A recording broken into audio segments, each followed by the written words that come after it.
Bonjour à tous, j'espère que vous allez excellemment bien. Et c'est la dernière vidéo de présentation de 2022. Vous êtes prêts, je suis sûr, avec la dernière équipe continentale, le team U Nantes Atlantique, qui est une nouvelle équipe en troisième division professionnelle. On a monté l'équipe 2D1 vers l'équipe professionnelle.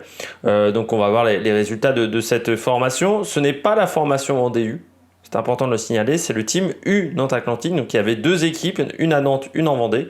C'est pas la même formation, avec des coureurs plutôt jeunes dans cette équipe. On reviendra là-dessus. Une formation, voilà, l'idée est de former des jeunes coureurs avec des coureurs un peu plus âgés qui vont tenter de les encadrer, mais voilà, surtout de faire de la formation et de la formation avec des coureurs plutôt de la région Grand Ouest, on dirait de la Bretagne, on dirait de la Bretagne, Poitou-Charentes, voilà, toutes ces régions-là. On commence tout de suite avec les résultats 2021. C'est une équipe qui était amateur. Donc sur Pro Cycling Stats, je n'ai pas beaucoup de résultats. Je peux vous dire qu'il y a eu Axel Mario qui a fait la 3e place de l'étape 4 du Crest-Brésil Elite, 4e pour Louis Barret sur Liège-Bastogne-Liège U23, et puis Damien Ridel qui était 3e du Grand Prix de la ville de Péranchy. J'ai pas beaucoup plus d'informations, donc on va surtout se concentrer sur la saison 2022 de cette formation. Déjà sur l'effectif donc avec 11 coureurs dans l'ordre alphabétique. Hop, Louis Barret, Léo Dagnès, Maël Guégan, Jordan Jega, Yael Joaland, Mathias Tournier, Axel Mario, Emmanuel Morin, Tom Paquet, Florian Richard Andrade et Louis Richard. Donc on a deux coureurs qui sont quand même connus dans cet effectif, c'est Mathias Tournier et Emmanuel Morin. Un est passé par Cofidis, les deux même sont passés par Cofidis, d'un côté comme de l'autre. Du côté de l'âge, c'est Emmanuel Morin et Mathias Tournier qui sont les plus vieux avec 26 ans. En majorité, l'équipe a entre 19 et 24 ans, 23 ans, 24 ans, on va dire.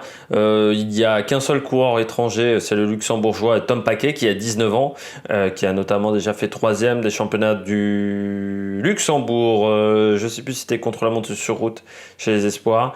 Et puis ensuite, des très bons coureurs français. Voilà, et encore une fois, l'idée est de mettre en avant la région, tout l'ouest, on va dire, du pays, Bretagne principalement et Poitou-Charentes dans les régions, et de mettre en avant tous ces concurrents qui sont de Loire-Atlantique également. Enfin voilà, tous ces concurrents qui sont on va dire dans les mêmes régions que Vendée U, et c'est pour ça qu'il ne pouvait pas y avoir Vendée U et Team U Nantes Atlantique. Il y avait deux projets en même temps, sponsorisés par la même entreprise en plus. Il y en a un qui ne pouvait pas monter chez les professionnels, et donc on a décidé de privilégier cette équipe-là. On passe aux coureurs, à l'effectif. Du côté des coureurs à suivre, je commence avec Mathias Tournier. Alors Mathias Tournier, qui je pense est un peu de Jolapoisse au niveau de sa carrière, parce que donc il quitte Cofidis en allant chez Delco. Il pense pouvoir se relancer chez Delco, sauf que l'équipe fait faillite. Et donc d'un coureur qui était en World Tour en 2020, il se retrouve en Continental en 2022. Ça fait un peu mal, je pense, pour lui, même s'il part sur un projet neuf et un projet inédit, un projet qui semble intéressant. C'est pas toujours facile quand même, des fois le choc thermique est un peu violent. On peut quand même rappeler dans ses meilleures performances qu'il avait fait 4e d'une étape du Tour de Californie, 2e d'une étape de la Route du Sud, 6e du Tour cycliste international de la Provence au classement général, et 7e du Tour du Doubs.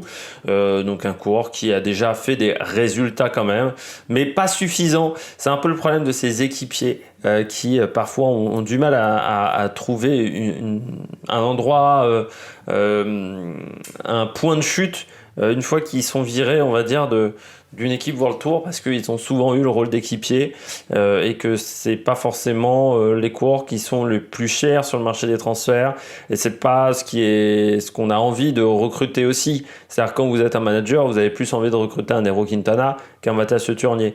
Donc c'est un peu ce qui nuit à ce type de coureur-là et en plus il n'a pas eu de chance parce que voilà, il passe par Delco en pensant vraiment se relancer et puis Delco fait faillite parce que Delco devait avoir Nippo comme sponsor, sauf que Nico décide de partir chez EF et que tout part à volo dans cette équipe, surtout à partir du mois d'avril. Hein. Donc, ça se voit pour lui parce qu'il a abandonné 4 de ses 5 dernières courses. Et même sur le Tour du Poitou-Charentes, il fait 71e, ce qui n'est pas incroyable non plus. Bon, après, sa saison en 2021, il n'y a pas de résultat notable, ce qui fait que c'était compliqué d'aller chez Arkea ou chez Total ou chez BNB. Donc on continue avec Emmanuel Morin qui est passé chez Cofidis. Moi je pense Emmanuel Morin, j'ai jamais vraiment compris pourquoi on l'avait emmené chez Cofidis. C'est un sprinter mais c'est quand même un coureur qui chez les espoirs ou chez les juniors n'avait pas un gros palmarès. Alors des fois il y a des cas où on passe d'une catégorie à l'autre et on s'en sort très très bien. Bon, alors c'est un coureur qui est sympathique, je l'avais même repéré. C'est un documentaire fait par France 3 Bretagne, je ne sais plus, sur le Tour de l'avenir de la sélection de Bretagne, où il était dedans, Emmanuel Morin. Mais Emmanuel Morin, c'est un coureur qui a déjà mis beaucoup de temps avant d'arriver chez les professionnels, qui était même pas... Enfin, voilà, c'est une carrière assez atypique quand même pour ce coureur-là. L'année dernière, il finit quand même 2e de la Route à Delhi. Mais il a manqué chez Cofidis un grand résultat. Alors, il fait quand même une bonne Vuelta en 2020. Il y a quelques bons résultats sur sa Vuelta, mais en 2021, il a manqué des gros résultats. Et puis, il n'a pas fait de grands tours. Il n'a pas fait de grosses courses l'année dernière. Ah si, pardon, il a fait la Vuelta, mais il a abandonné très vite. Je m'en souviens même plus. Il fait le Dauphiné, mais il abandonne aussi. Donc voilà, il manquait de caisse sur les grosses courses, je pense. Par contre, moi j'ai toujours dit qu'un Emmanuel Morin dans une équipe de 3ème division, c'est un coureur qui est excellent. Parce que c'est plutôt un bon sprinter, c'est un coureur qui est capable de faire totalement des top 10 sur des manches de Coupe de France. Donc là, il va pouvoir apporter des points pour cette équipe. Et pourquoi pas se relancer aussi, on n'a peut-être pas vu le potentiel qu'il y avait en lui. Donc c'est intéressant de voir ce que ça va donner. Louis Barré, 21 ans. Pourquoi je l'ai mis? Parce que 4e de Liège-Bastogne-Liège U23, 7e des championnats d'Europe U23 également sur la course sur route, 12e des championnats de France U23, et sur la ronde de l'Isère c'était un peu plus compliqué pour lui, 14e du classement de la montagne pour Louis Barré. Jeune coureur français, 21 ans, première année chez les professionnels, on va voir ce que ça va donner dans cette équipe. Après... Parfois, vous avez des bonnes surprises, des surprises vraiment sympathiques. Voilà, il est quand même 4e de la Ronde de l'Oise en 2019. Aussi 36e d'une étape du Crest-Brésil Elite, 10e de la Ronde de l'Oise au général en 2019. Donc voilà, il y a quelques résultats. Après, ce ne sont pas forcément des résultats très marquants, mais j'ai pas tous les pédigrés de ces coureurs-là qui sont passés par les amateurs sur Pro Cycling Stats. Je le répète encore. Je continue avec Jordan Gega, 22 ans, là aussi coureur prometteur, 11e de la dernière ronde de l'Isard, notamment 6e de l'étape de Saint-Girons, 6e des championnats de France du contre-la-montre U23, 10e du chrono des nations U23, 15e de Paris Tour Espoir, 14e de l'étape 3 de la ronde de l'Isard également. Donc là aussi un profil plutôt intéressant qui m'a l'air pas mauvais sur le contre-la-montre. Donc on va attendre de voir ce que ça peut donner. Puis je termine avec Yael Joalan, 21 ans, pour le coureur français, 6e de la dernière ronde de l'Isard, 4e notamment au plateau de Beille, 11e de Liège-Bastogne-Liège U23. Il y a également une 4e place sur l'étape 3 du Giro de Cyclisto de la vallée d'Aoste Mont-Blanc. Donc voilà, il y a eu des résultats intéressants. Le Tour de l'Avenir a été plus compliqué pour lui. Il y a eu un petit moment compliqué lui en fin juillet, début août, où il a eu un petit peu de mal. Mais là aussi, un coureur qui semble plutôt intéressant. On va voir ce que ça va donner chez les professionnels pour ce coureur-là. Du côté du maillot, j'en ai pas parlé. J'avais pas de maillot à vous présenter sur les images. Donc, c'est des photos de l'année dernière que j'ai prises.